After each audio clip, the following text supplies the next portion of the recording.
In the Bible, in the book of Zephaniah, we read, Gaza will be abandoned. Woe to you who live by the sea, you Kerethite people. The word of the Lord is against you, Canaan, land of the Philistines. He says, I will destroy you, and none will be left. The land by the sea will become pastures, having wells for shepherds and pens for flocks. That land will belong to the remnant of the people of Judah. There they will find pasture. In the evening they will lie down in the houses of Ashkelon. The Lord their God will care for them. He will restore their fortunes. During the press conference given by President Trump and Benjamin Netanyahu, those historical words were said.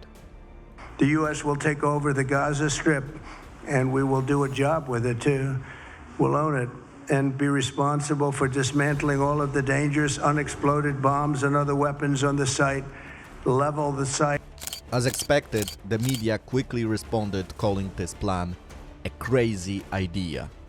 And then the internet was flooded with material saying that this is the fulfillment of the prophecy we see in the Bible. But do those ancient words of Zephaniah really refer to the current situation in Gaza? It is true that Gaza became a hatchery of terrorists. Gaza already experienced huge destruction. But is there even a bigger destruction coming?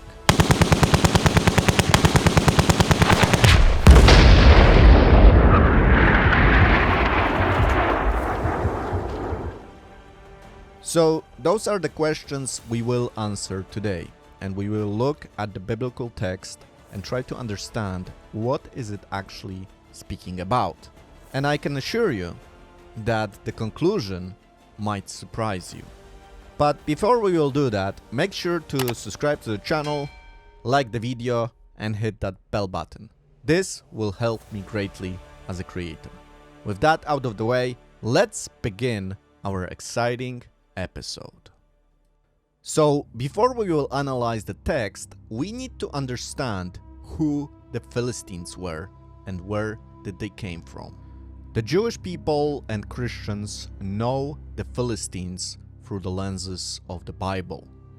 But the arrival of the Philistines caused a massive disruption to the Near East.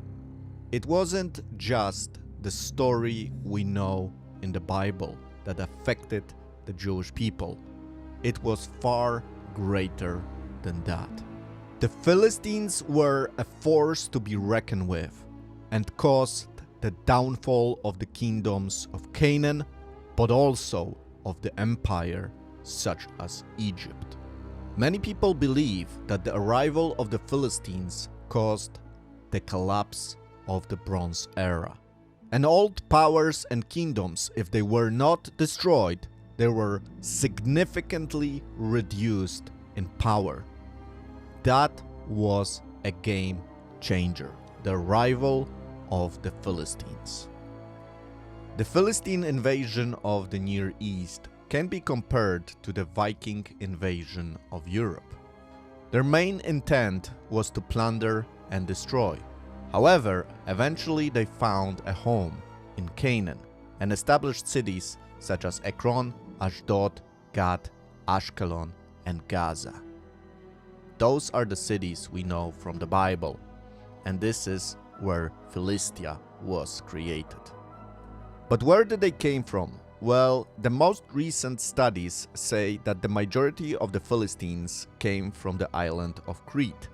There are many indications showing that they were not native to Canaan. However, they did settle there for quite a while, causing a great threat for the kingdom of Israel that for a long time could not conquer those lands. King David fought many battles against the Philistines, but it was his son, Solomon, who finally conquered them and subdued them to the kingdom of Israel. That, however, did not last very long, and after Solomon's death, the kingdom declined and divided into Israel and Judah. The Philistines not only did not disappear, but again started threatening Israel and Judah. In the second book of Kings, we read that King Hezekiah was able to reduce their influence and through military conquest limit them to the area of Gaza. But as Hezekiah was fighting the Philistines, another threat was on the horizon, a much greater one, the first ever world empire. Assyria was about to change the Near East. The Assyrian army was brutal. They decimated the northern kingdom of Israel and destroyed many cities in the north and south. They used siege weapons that looked like tanks. And although Assyria was not able to capture Jerusalem, they made Philistia an important vassal state that provided for them access to the Western Europe through their trade routes. After the military conquest, many of the local populations were moved to other parts of the empire. And in their place, Assyria brought foreign people from the Middle East. This is how Samaria was created. Because Samaritans are local Israelites that married with people brought from other parts of the Assyrian Empire. Anyways, the turbulence caused by the Assyrian Empire strengthened Philistia that became a huge threat for the weak Judah kingdom. And Philistia felt so confident that they again started attacking Judah, of which we read in the Bible. While the Philistines had raided towns in the foothills and in the Negev of Judah, they captured and occupied Beth-Shemesh, Aijalon, and Gederoth, as well as Soko, Timnah, and Gimzo, with their surrounding villages.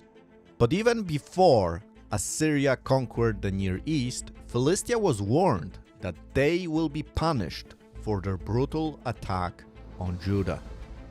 This is what the Lord says: "For 3 sins of Gaza, even for 4, I will not relent.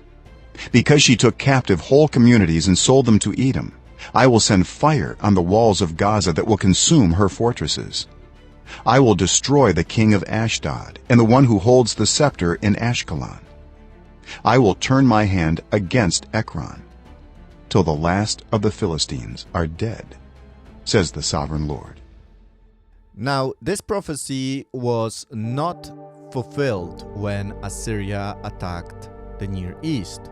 And in fact, the Assyrian assault, as we discussed, made Philistia stronger and Judah much weaker.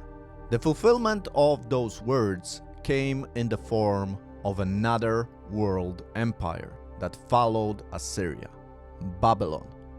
Nebuchadnezzar II, king of Babylon, is the one responsible for the total destruction of the Philistines.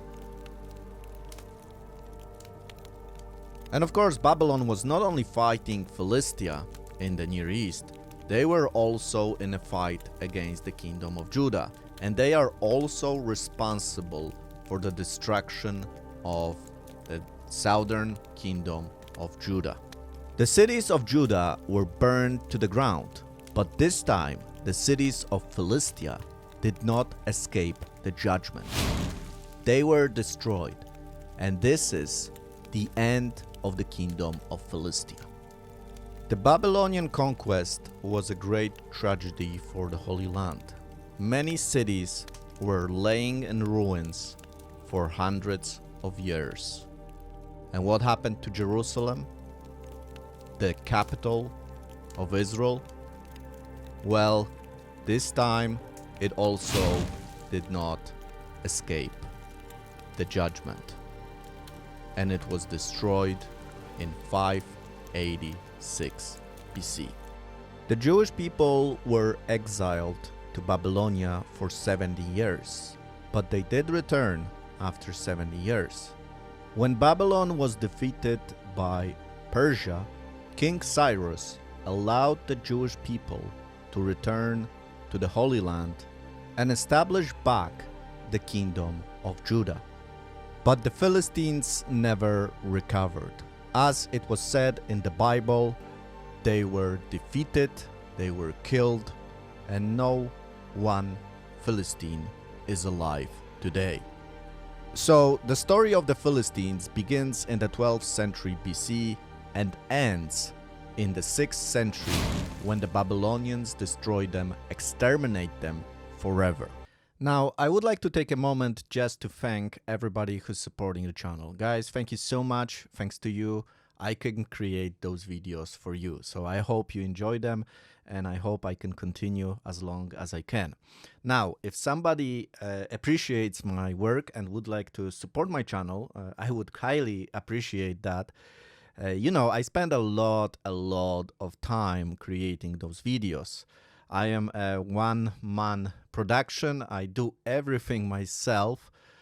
All the maps, all the renders, or all the 3D models you see in this video, I created myself, except the part where you see at the beginning of the video where you have the Philistines. So this part I used from Total War Pharaoh. But other than that, all the things, all the editing, I do myself. And it's really thanks to people who support the channel that I can continue, because some of the programs I need to pay for and they are not cheap. So if you would like to help me out, the best way to do it is through Patreon.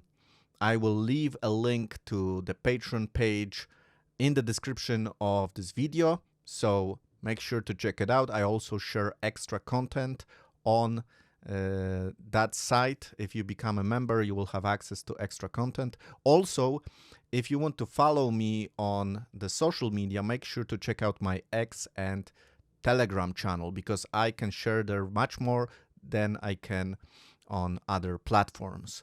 So make sure to check it out. With that out of the way, let's continue the video. Now, today there is a lot of confusion because of another term which is used, Palestine.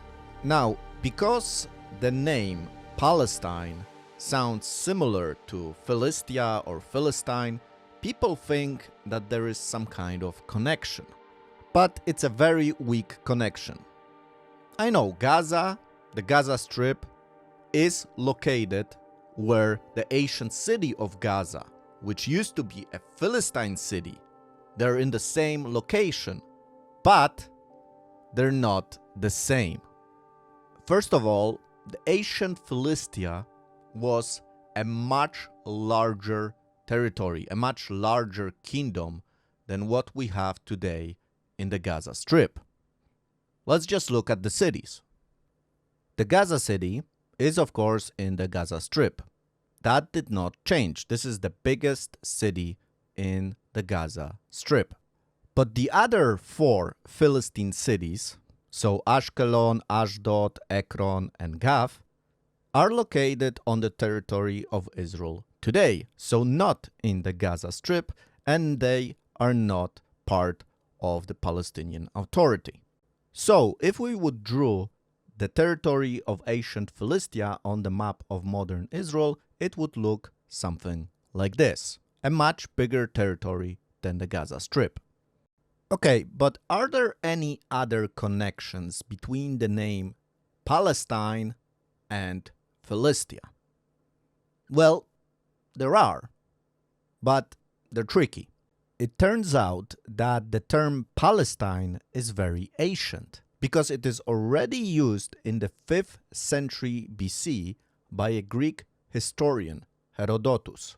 But the confusion comes because Herodotus used this term to describe people and an area that was located in between the ancient Egypt and Phoenicia. Herodotus uses this term to describe the Philistines, Philistia. And as we know, they did exist in the 5th century, but they certainly do not exist today. So the term Palestine is in fact quite ancient, but it's used mostly by the Greeks, who describe people, the Philistines, the Peleset, that came from the Aegean region, the Aegean Sea, so very close to Greece. We talked that the Philistines came from Crete, which is very close to Greece. But you know, these are the Greeks. That's how they called this area to describe people that don't exist today. But actually, this territory we know today as Israel had many, many names in history. Just look at this list.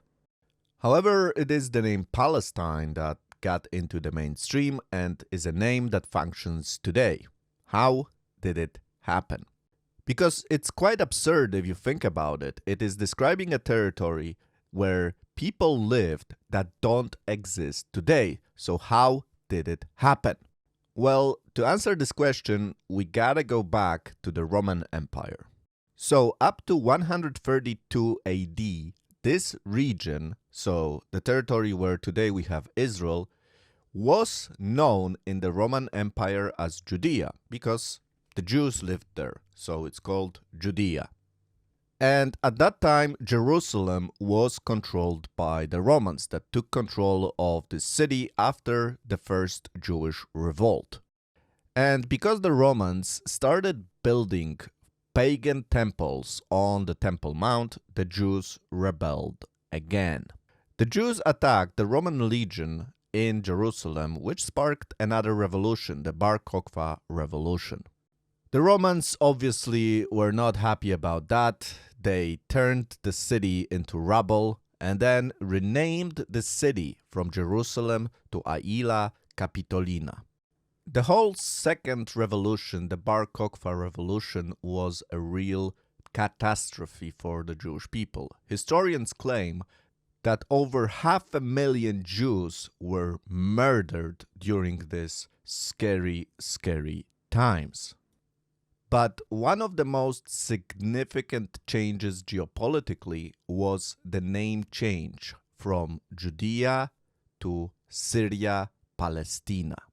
The Romans wanted to punish the Jewish people that revolted 2 times in the 1st and 2nd century. So they decided to erase them totally, and they adopted this name that comes from an ancient region, the Philistia. That's where we get the name Palestine from. That's what the Romans used. But it's a name that describes a territory of people that don't exist today and did not exist during the Roman Empire anymore. So it's actually quite confusing that we have people living in Gaza calling themselves Palestinians. And they take this name from the ancient people of the Philistines that do not exist today. Do you see the problem with that? And it is a problem because the people of Gaza have absolutely no genetic connection to the ancient people of the Philistines. And if they had, if we take it logically, if they had, they are not native of this land. If they claim they are the Palestinians, so the name that comes from the Philistines, they need to go back to Crete. That's where they come from, if they want to go back to their homeland. So this whole argument with Palestine is absolutely illogical if you know the history. So before we get to this main question of this video, what about the prophecy of destruction of Gaza, we need to answer this final question: who are the people that call themselves Palestinians after a name that describes people that don't exist anymore? So Dr. Behar actually studied the genetics of the people that call themselves Palestinians. And what are his findings? Well, the study done by Dr. Behar has shown that the people that call themselves Palestinians, their genetic origin comes from the Arabian Peninsula. And eventually, the people that lived in the Arabian Peninsula have moved to the Levant. So today's Israel, Lebanon, Jordan, Egypt, places like that. Therefore, the people that call themselves Palestinians are simply Arabs that come from the Arabian Peninsula. And if we study history, this is exactly what has happened. With the creation of Islam, the Arabian people moved to other parts of the Middle East and the Near East. They were conquering territories, and with those conquered territories, people move. So the study of Dr. Behar is validated by history. So the people that call themselves Palestinians, they're actually not native of the land of Israel. They are coming from the Arabian Peninsula. That's their home. So now that we know the history of the Philistines and the people that call themselves Palestinians, people that lived in Gaza and people that live in Gaza right now, once we have that covered, we can discuss the words of the prophet Zephaniah. So, first of all, I would like to point out that not only Gaza is mentioned in this passage, but we have Gaza, Ashkelon, Ashdod, and Ekron mentioned here. And if you remember, those are all the Philistines' cities except the city of Gath, which is not mentioned. And they are located on the territory which used to be controlled by Philistia, the Philistine people. But if we look at the map that we have today, we can see that only one of the cities, Gaza, is the one that is located in the Gaza Strip. The rest of the cities are located today on the territory that Israel controls. And what is important to remember is that the prophecy foretells not only the destruction of Gaza, but also the other cities that are mentioned. The other factor that needs to be taken into consideration is that we have two names describing the people that will be affected by this prophecy, and those are the Cherethites and the Philistines. Now, the Philistines, we know who they are. We discussed them quite specifically in this video. But what about the Cherethites? Well, the Cherethites were basically Philistines. They were a subgroup of the same people that migrated from Crete to the Levant. So it's basically two names of the same people. So to summarize, the passage in Zephaniah is talking about a region that used to be the territory of Philistia, and it is discussing the fate of people called the Philistines. And what is the fate of the Philistines according to this prophecy? Well, they will be eliminated, there will be nobody left, and the territory will be destroyed. Now, this is exactly what has happened to this territory and those people when the Babylonian Empire conquered the Levant. But there is also a positive part of this prophecy, which refers to the inhabitants of Judah, the house of Judah. And what we see is that in the future, the people of Judah will live on those lands. We read that they will live in the houses of Ashkelon and that God will take care of them. Now, it is believed that Zephaniah wrote his book in the 7th century, somewhere around 640 to 609 BC. So this is after the Assyrian invasion that happened in 722 BC, but it is before the Babylonian conquest, which happened in 586 BC. So that's the date for the destruction of Jerusalem and the temple. And as we said, it is the Babylonians that destroy the Philistine cities, the Philistine people, forever exterminate them. So the positive part of this prophecy had to happen after that event, when the Philistines are destroyed and the Jewish people could settle in cities like Ashdod, Ashkelon, and Gaza. We also know that the Jewish people start returning to the Holy Land around 538 BC, and they do establish the kingdom of Judah. However, at that time, they do not control the territories formerly occupied by the Philistines. And the Jewish people had to wait another couple hundred years before they started finally controlling those territories. That happened during the Maccabean kingdom, the Hashmonean kingdom.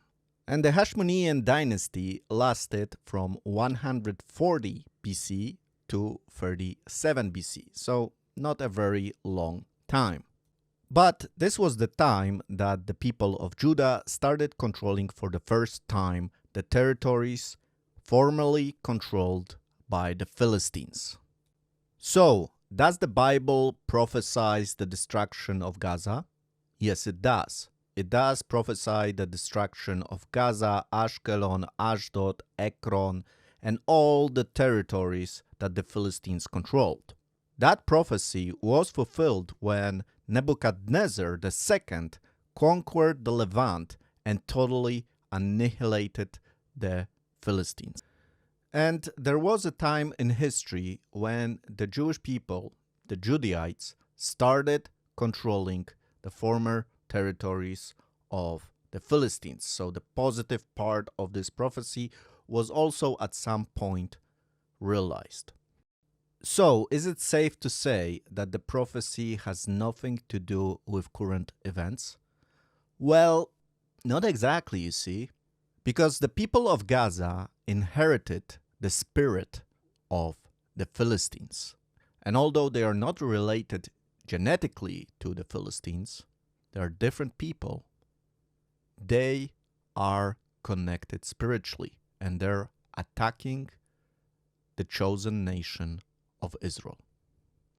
The attack on October 7th by the people of Gaza on Israel shown the same signs, the same sins against which God was warning the Philistines.